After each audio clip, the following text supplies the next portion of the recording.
Oh, you came, class started. Till now it's not connecting.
All right, everyone, please confirm me. Am I audible? Am I audible to everyone? Please confirm me. Shivani, please confirm. Right. Good morning, everyone. Good morning.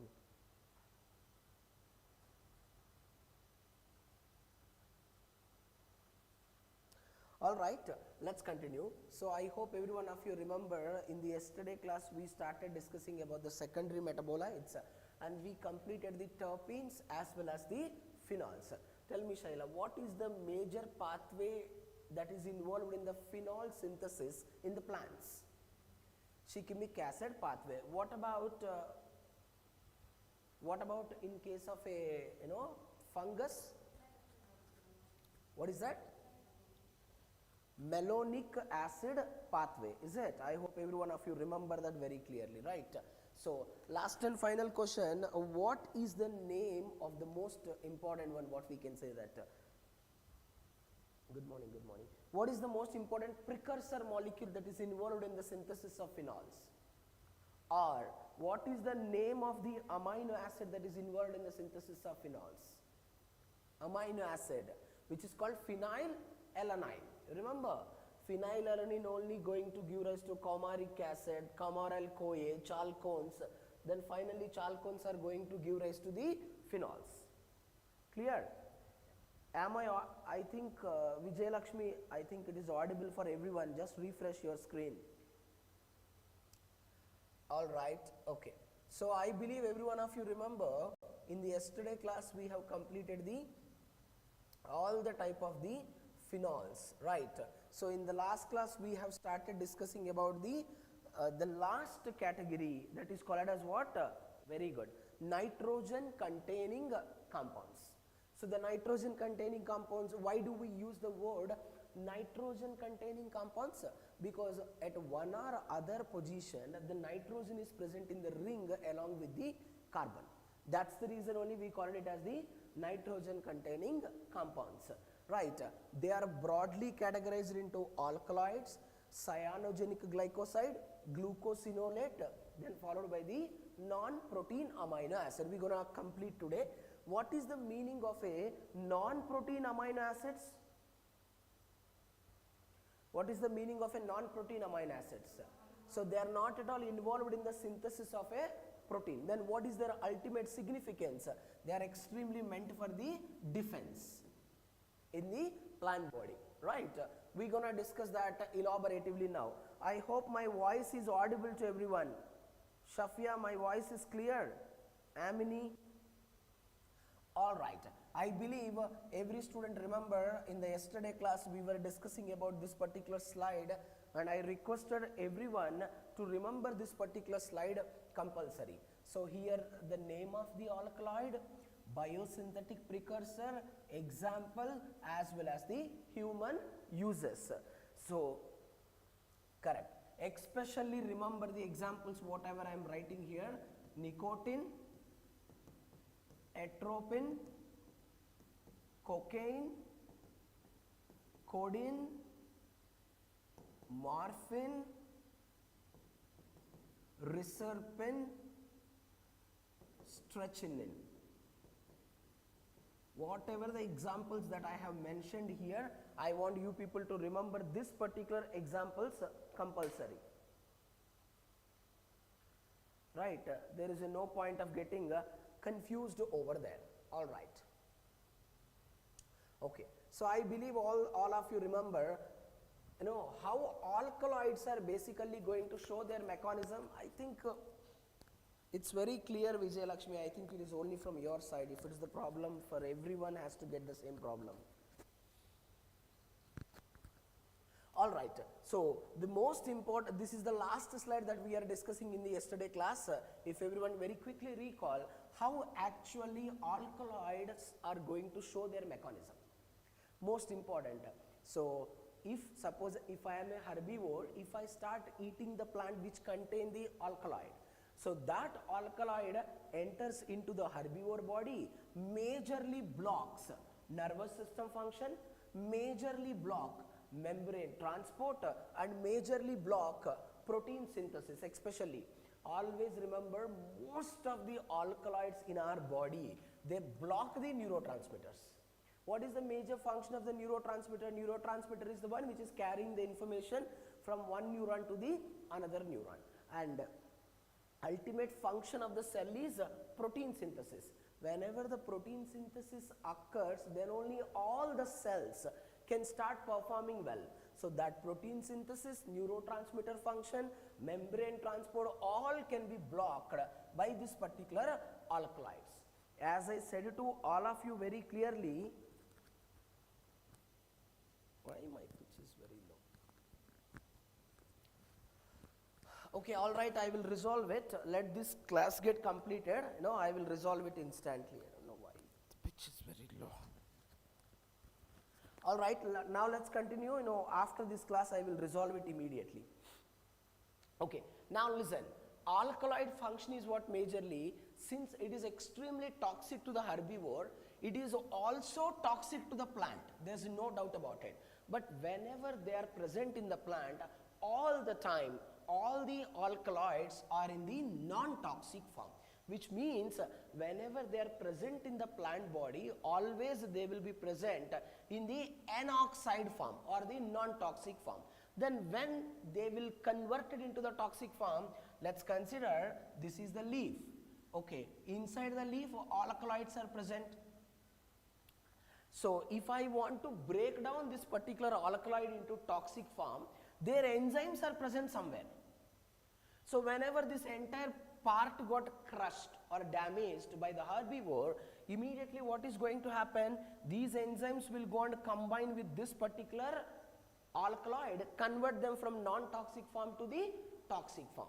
So in a very simple words, whatever the secondary metabolites that are present in the plant body, they are always in the non-toxic form. When they convert it into the toxic form is what? Whenever they are crushed or damaged by the plant, by the herbivore. Now, I want all the students has to remember one more very important point. In the nature, we are having many adapted species.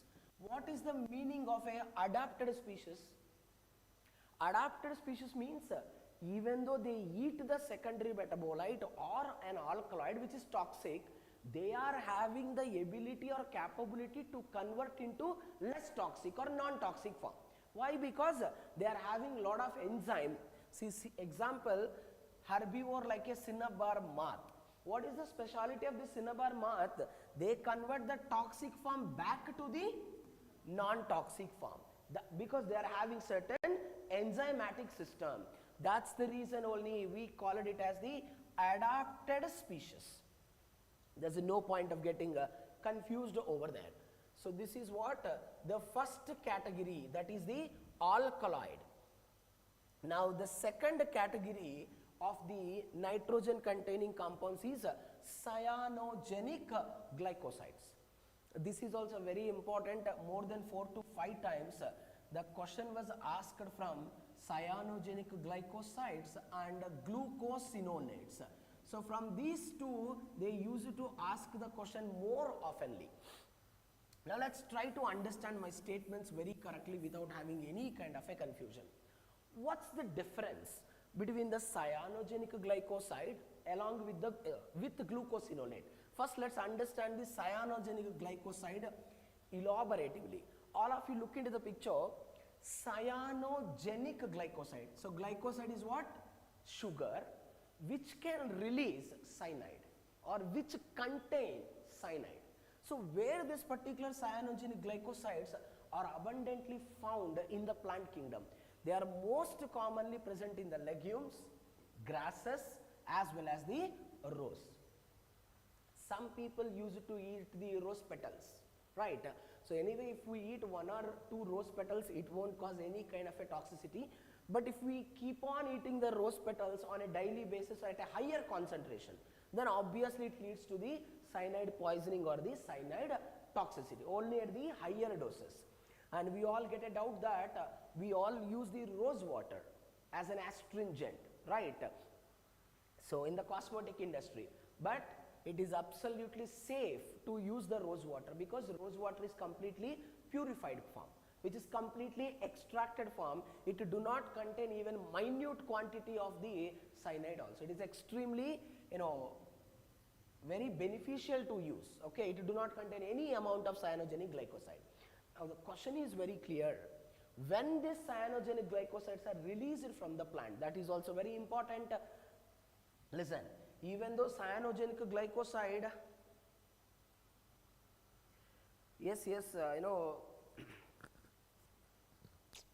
I will resolve it, okay, I will resolve it. I can't stop the class in the middle, okay. Let me complete it, then I will resolve it, okay. Okay, they are what? Non-toxic compounds which are present in the plant, but the point is very clear. They break down into what?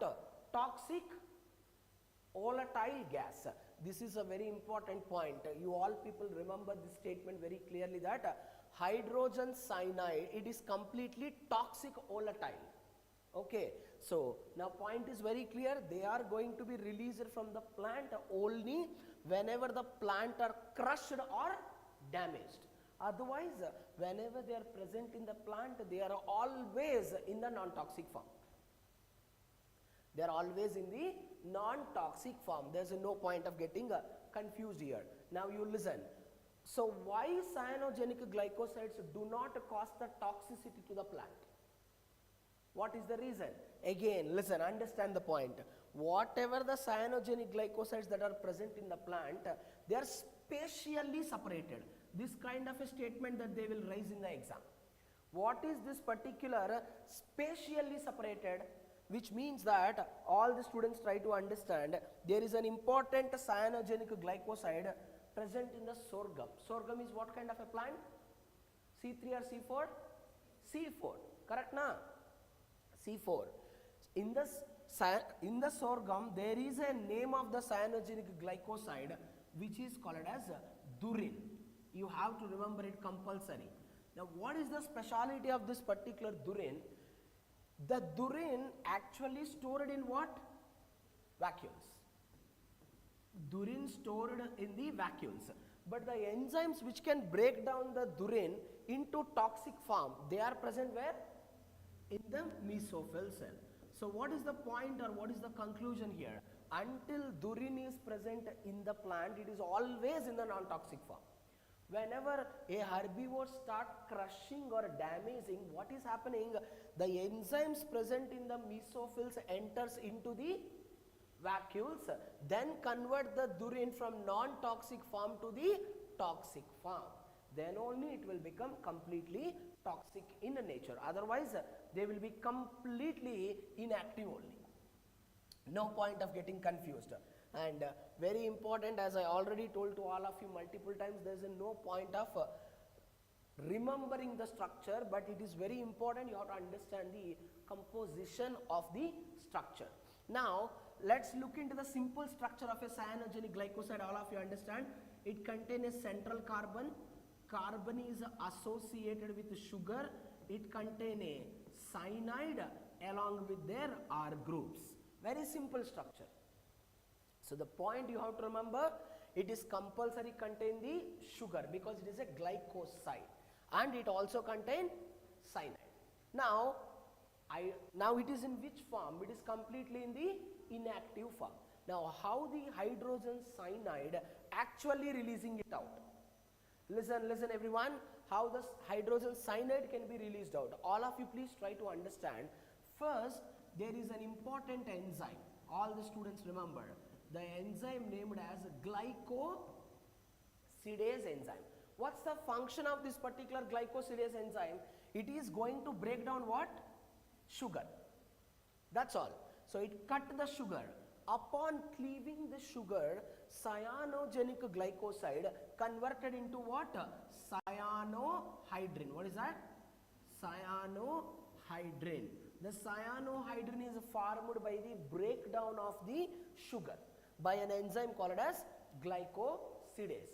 Then what happened to the cyanohydrin? All the students understand. There are two mechanisms will happen here. Either it undergo this spontaneous decomposition or it can be treated by an enzyme. So understand, cyanohydrin either undergo the spontaneous decomposition or the enzymatic cleavage. So the enzyme involved here is hydroxynitrile lyase, or spontaneous decomposition means on its own it is breaking down. Finally, what it breaks down into? It breaks down into ketone, and finally it is releasing the hydrogen cyanide. Okay, I'll re-explain. Whomever did not understand, once again follow it. If you observe the structure of a cyanogenic glycoside, all the students try to understand. It contains sugar, cyanide and R groups. First, an important enzyme called as glycosidase enzyme breaking down the sugar and converting the cyanogenic glycoside into cyanohydrin, and that cyanohydrin undergo the spontaneous decomposition or it is treated by an enzyme called as hydroxynitrile lyase enzyme, and it is going to give rise to ketone bodies and releasing of hydrogen cyanide. There is no point of getting confused here. Please never neglect the cyanogenic glycosides at all. Okay. Now, what's the ultimate function? Very important.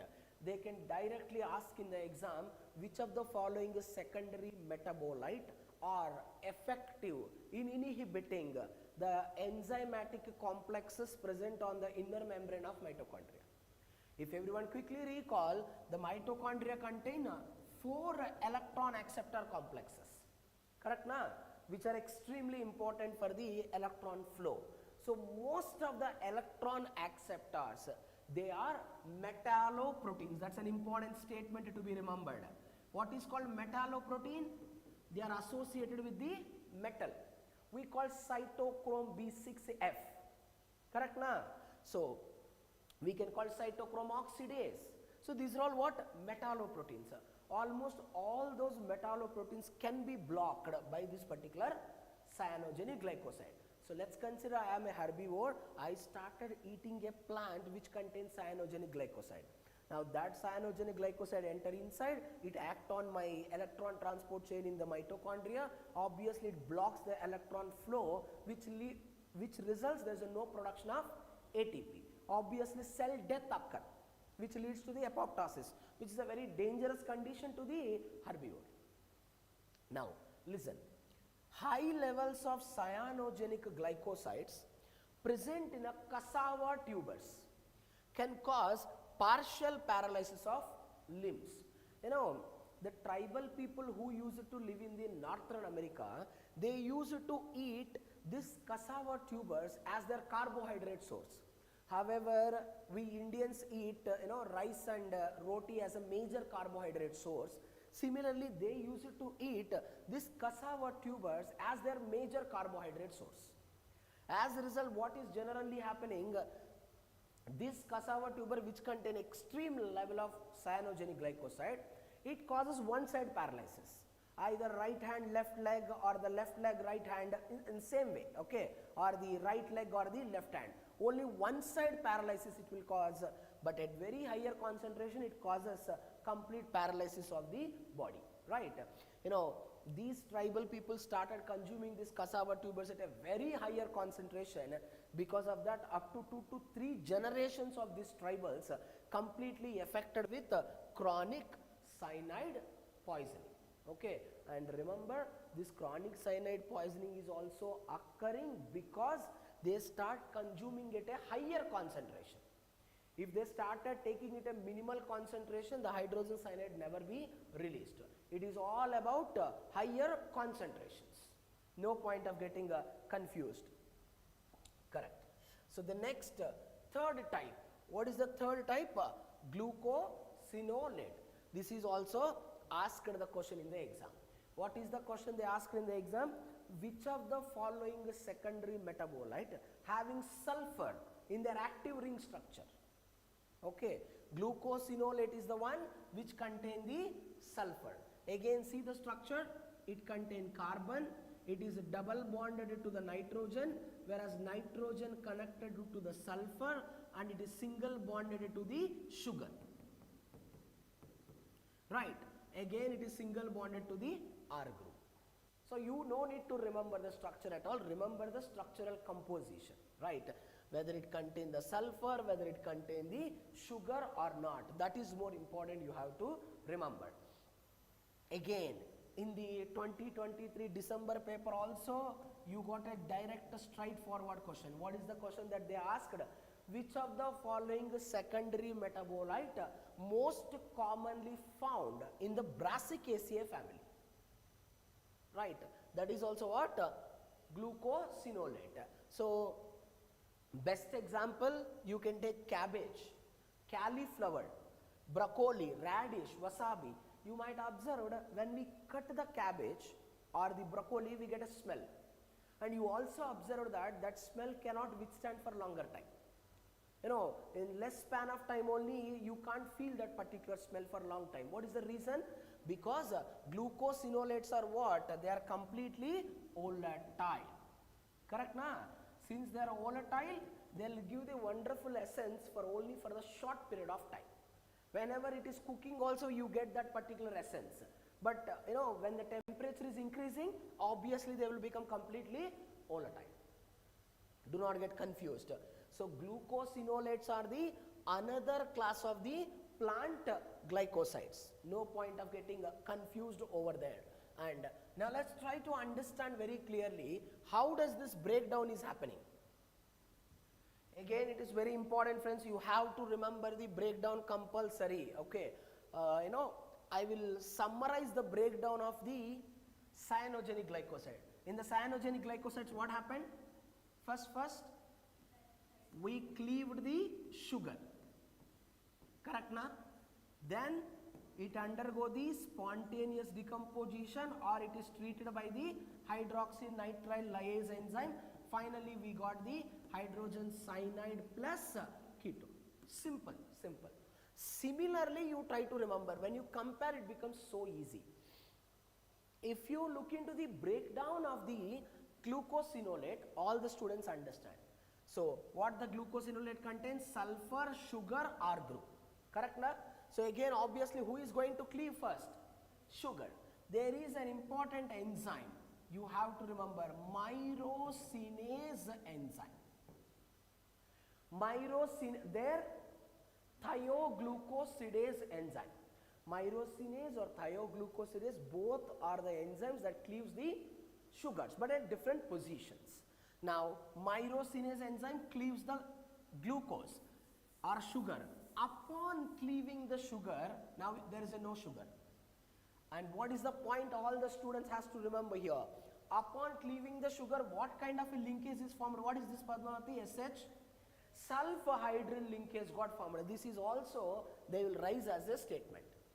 Now, whenever the sulfhydryl link got formed after the breakdown of the glucose, we called it as unstable aglycone. What do we call it as? Unstable aglycone. There is no point of getting confused over there. Now, this unstable aglycone undergo rearrangement of carbons. Upon rearrangement of carbons, it is going to give rise to 3 compounds.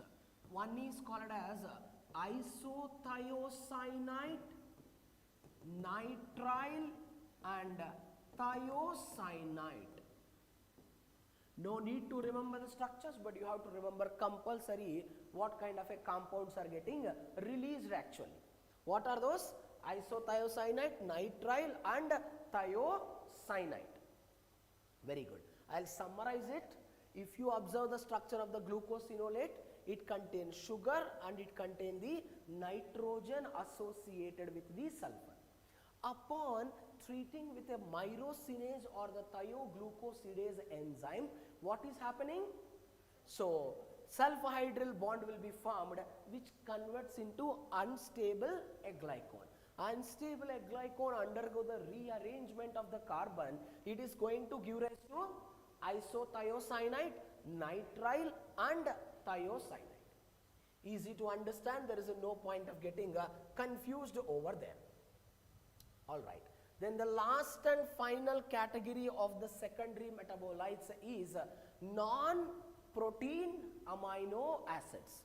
So again in the exam, what kind of a questions that we can expect? All of the following are the protein containing amino acids except, or which of the following is a protein amino acid, or which of the following is a non-protein amino acid. Otherwise they'll ask a question like this: which of the following non-protein amino acid structurally resembles the protein amino acid? You understand the question correctly?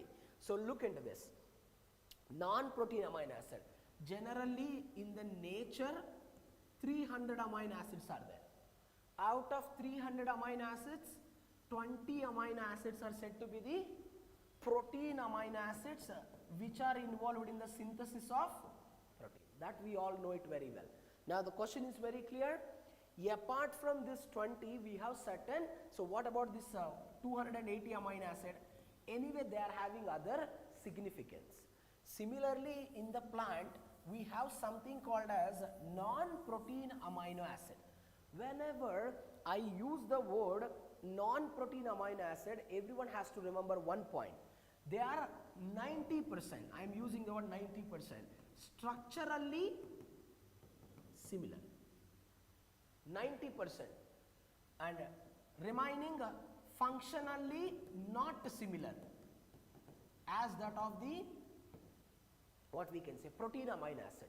Again they will raise a statement that non-protein amino acid structural and functionally similar as that of the protein amino acid. You have to remember they are only structurally similar. That's the reason only herbivores will get confused. Okay, now remember, since they are not at all involved in the protein synthesis, they are only having a protective role. The two best examples are canavanine and azitidine 2-carboxylic acid.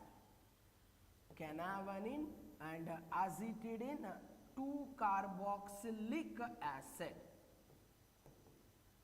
Right. Now let's try to understand. If you observe the structure of a canavanine, its structure resembles to the amino acid arginine. Nihila arginine is what kind of amino acid? Basic. Correct na? Lysine, arginine are the basic amino acid. Now all people observe the structural differences except, see, arginine, this CH2 group just replaced by oxygen. That's all. Remaining entire structure is similar. Just CH2 group is replaced by the oxygen. But arginine is what? Highly basic amino acid. But what about the canavanine? It is less basic or non-basic amino acid. Then I am a herbivore.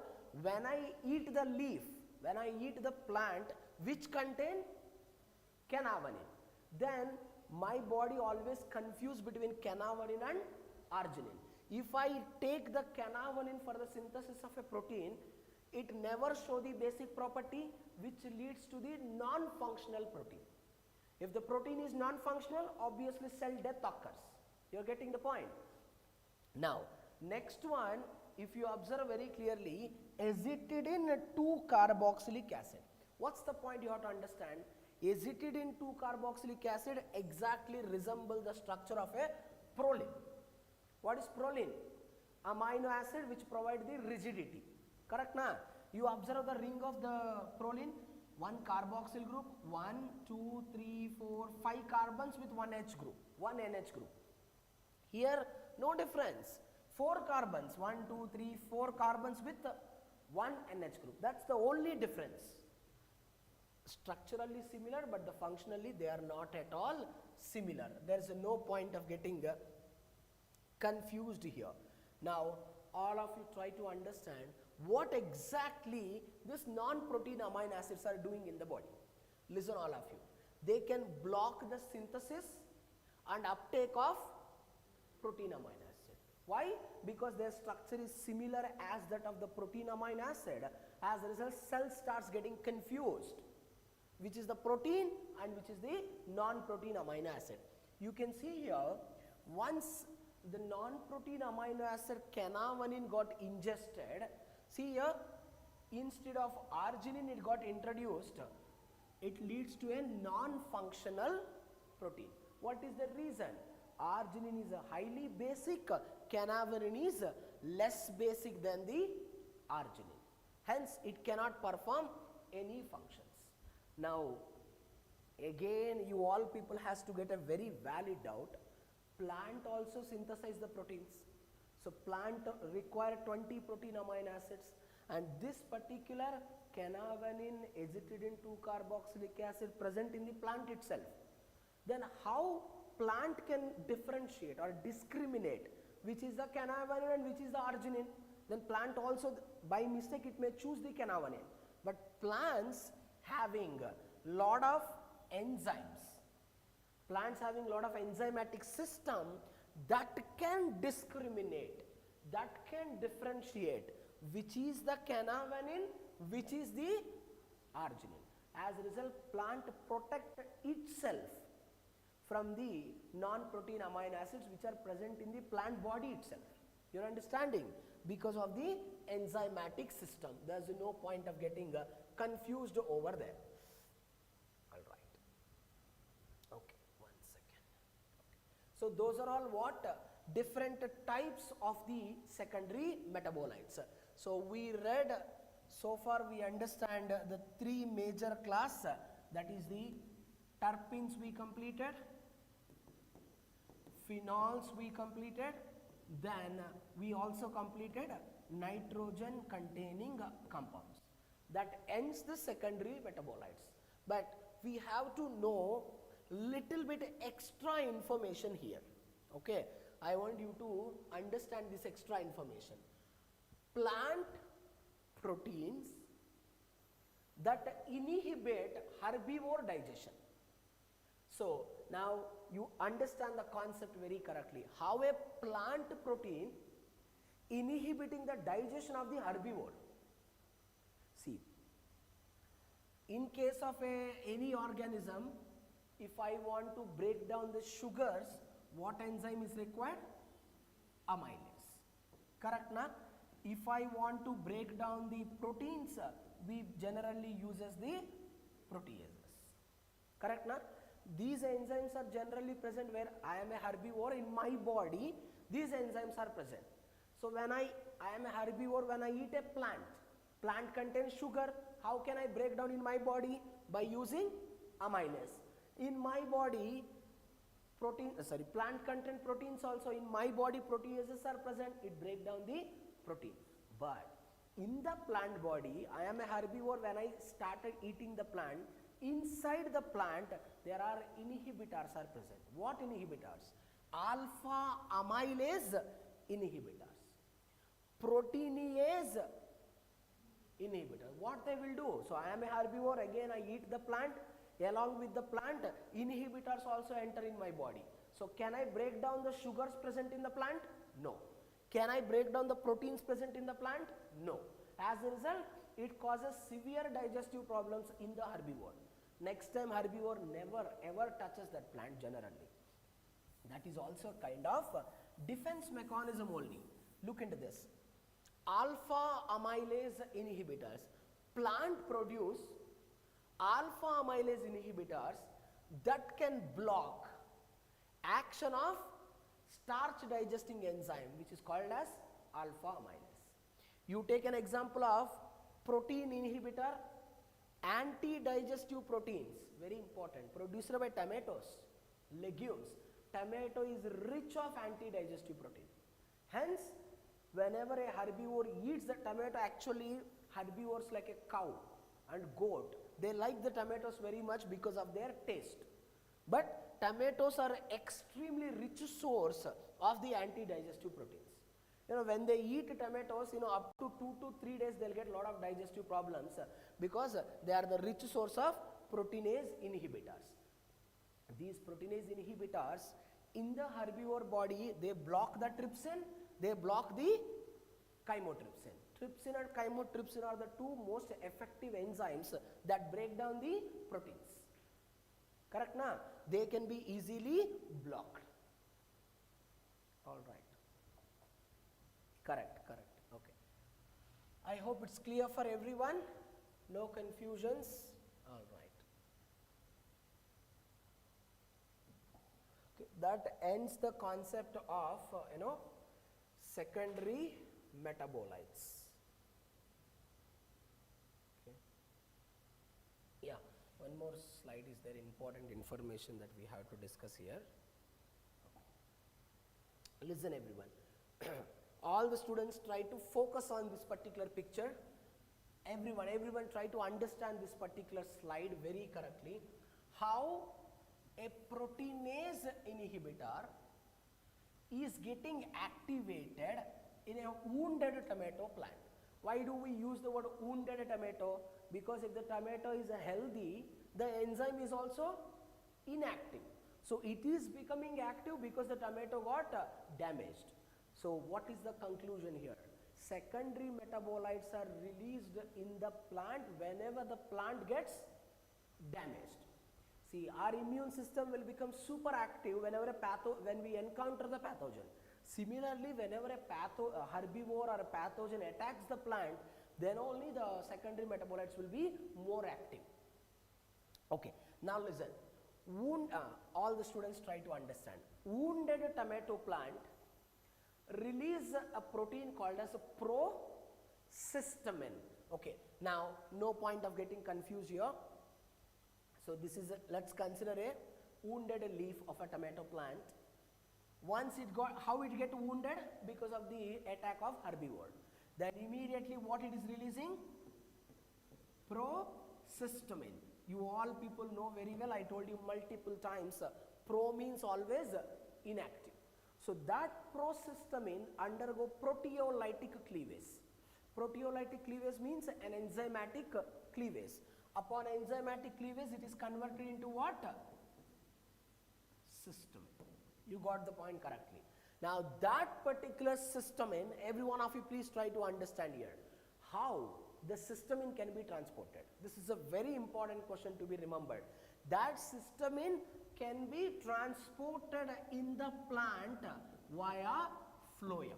I don't know how many of you answered this question. In the last month question paper, we got one question. Which of the following least flown in the phloem? Anyone answered this question? Shafia, Swati, I think you people answered. Which of the following is least flown in the phloem? What is least flown in the phloem?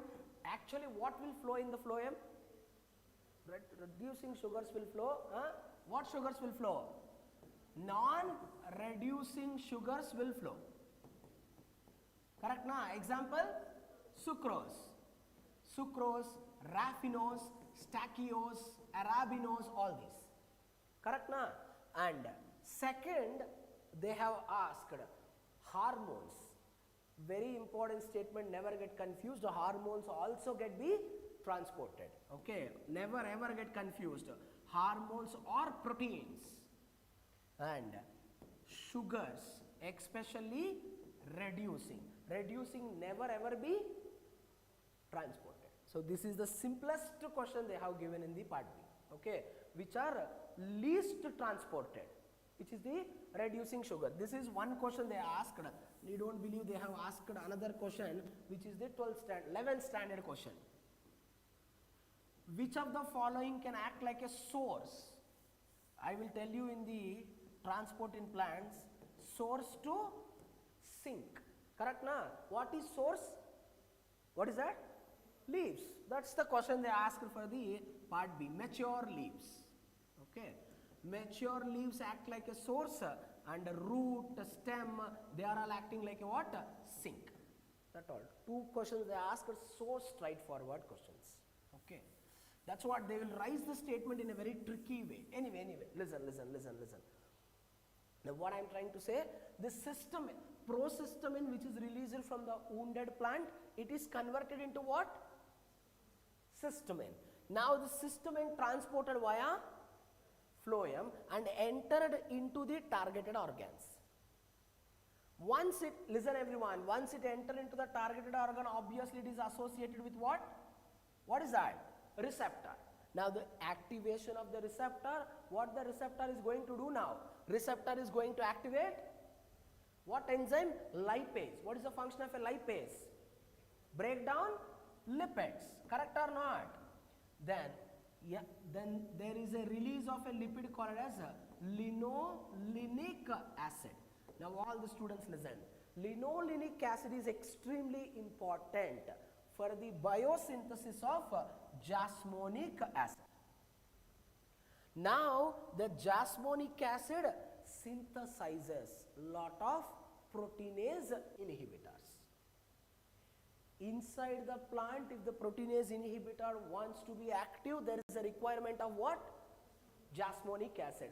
That jasmonic acid can be activated by a cysteamine, and cysteamine attaches to the receptor, activated the lipase. Lipase break down the membrane lipid, give rise to linolenic acid. Linolenic acid is going to give rise to the jasmonic acid. Got the point? So that is how it is going to get released. Correct. All right. Okay. So now we have to understand two important terms, very important terms. So listen. First term we have to understand systemic acquired resistance. Again, this time there is a possibility that they will raise the question, which of the following hormone is involved in the systemic acquired resistance. I will give you an example of immunology. I believe you all people remember, suppose example, this is a healthy cell, right? This is also a healthy cell. This is also a healthy cell. Now if you recall, this is the cell which is infected by what? Virus. Now tell me what is going to happen. What it is releasing? This is releasing what? Interferons. Correct or not? And this interferons reaches to where? They reaches to the adjacent cell, provide the resistance to this adjacent cell to protect itself from the virus letter. Same thing will happen in the plant. That is what exactly we call it as systemic acquired resistance. No point of getting confused. So listen, this is a plant, understand, in the plant it is little more advanced. So see this is the leaf that got infected. Now infected leaf starts releasing what acid? Salicylic acid. Again in the 2023 December question paper, what is the question they have asked in the exam? Which of the following can act like a powerful analgesic? Right, that is also what? Salicylic acid. Right, sometimes they will give the methyl salicylate, both are same. Right, anyway, there is a leaf got damaged. Upon damaging the leaf, from the leaf which is releasing? Salicylic acid is releasing.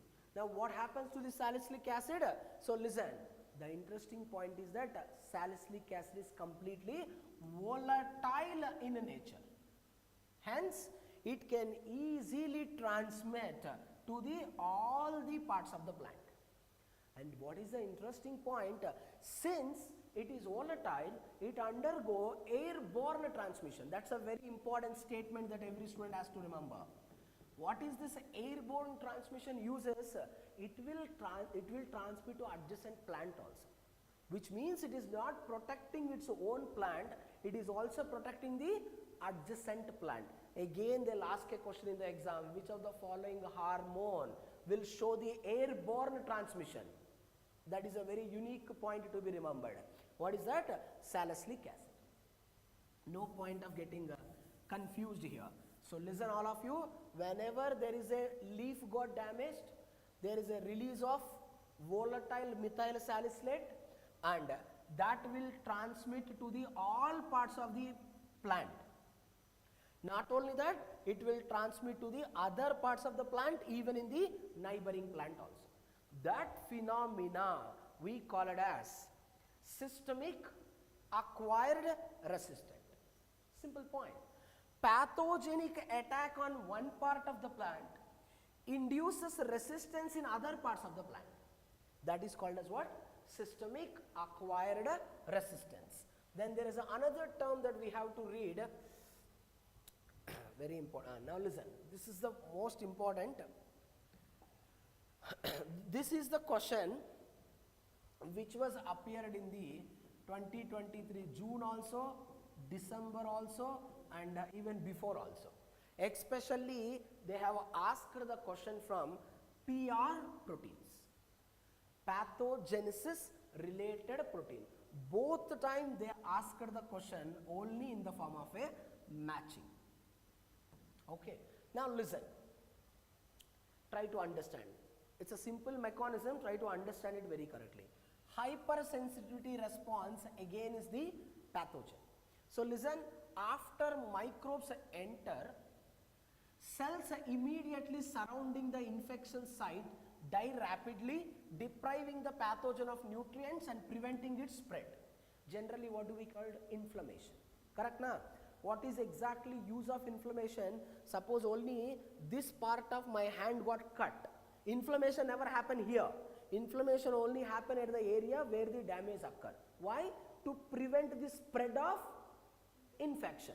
Same thing will happen in the plant also. That response only we call it as what? Hypersensitivity response. In a simple words, to make sure that the pathogens will be deprived of nutrients. When they are deprived of nutrients, they can't survive for long term, then obviously they will die. How can we show this hypersensitivity? In case of human body, we have a neutrophil, we have a basophil, we have other chemical mediators. Then in the plant, it can be shown by free radicals. We generally called as reactive oxygen species. We're going to read elaboratively in the plant hormones also. Reactive oxygen species. Example, H2O2, OH, O2. These are all what? Free radicals. What they will do? They will enter into the damaged area and they will cause death of that particular tissue. As a result, only that tissue is getting affected, other tissues will become safe. This response only we can call it as enzymes. Now listen everyone very correctly. The hydrolytic enzymes that attack, very important, cell wall of pathogen produced by plant. Now what the cell wall of the bacteria made up of? Peptidoglycan. In the entire bacterial body, what is the strongest structure? Cell wall. If the cell wall dies, bacteria will die automatically. And what the cell wall is made up of? Peptidoglycan means protein plus sugars. So what I have to do? I am a plant, I was attacked by the pathogen, then I started releasing hydrolytic enzymes from my body into the pathogenic body. Then my enzymes enter into the pathogenic body and destroy the cell wall components of that pathogen. By the pathogen can destroy very easily. Correct or not? Then pathogen cannot attack also. Example, this is the exact question which we got in the exam in the matching. Glucanases, name itself indicating what they will do? Cleave the sugars.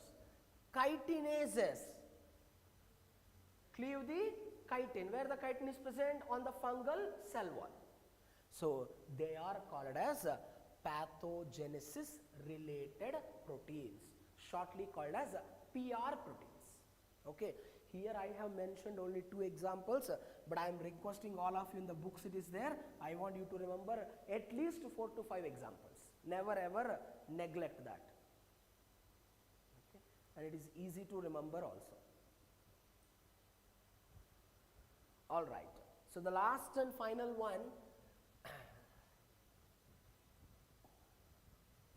So we understand very clearly what is called as systemic acquired resistance. Now, what is induced, one second, last and final one. What is called as induced systemic resistance? There is a simple difference. You always remember, systemic acquired resistance comes into the picture only upon pathogenic attack. Correct na? This is the leaf got damaged, then only salicylic acid released, then only it attacked the other, then it spread to the rest of the plant body and protected the plant body. So it is released only upon pathogenic attack. In contrast, in opposite, what is induced systemic resistance? It is activated by non-pathogenic microbes. You are getting the point. An example, colonization of the root zone by, what is the function of rhizobacteria? They are involved in the nitrogen fixation. We will read in the next class. Why, whenever they, see, suppose example, this is the root. So all the bacteria will do the colonization at the root. Correct na? Whenever the bacteria colonized through the root, they are colonized to the root for a purpose. What is that purpose? Nitrogen fixation. That time, are they causing any pathogens to the plant? No. Hence I can say non-pathogenic. When that non-pathogenic bacteria enters into the body, that time they are going to initiate another signaling. That process only we call it as the induced systemic resistance. Simple words. Colonization of the root zone by bacteria not only stimulate root nodule but also initiate certain signaling cascade through the plant, resulting in induced systemic resistance. It's a kind of a normal defense mechanism, only occurred by the non-pathogenic bacteria. Again, for the exam point of view, systemic acquired resistance majorly shown by salicylic acid or methyl salicylate, whereas induced resistance can be shown by jasmonic acid and ethylene. That's a very important, you all people has to remember them, compulsory for the exam. Got it? Is it clear everyone online? Vijay Lakshmi, voice is clear now? Is it clear everyone? Please confirm me.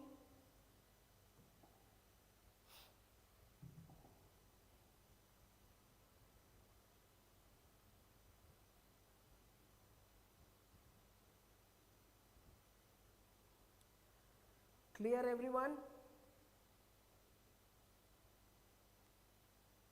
All right. Now please join at sharp 10:45. We will continue the transcription. Okay.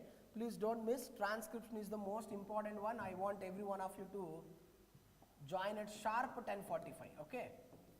We'll continue the transcription. Clear everyone? All right. All right. All right. Okay. Please join at 10:45. We'll continue the transcription. Thank you all. Thank you.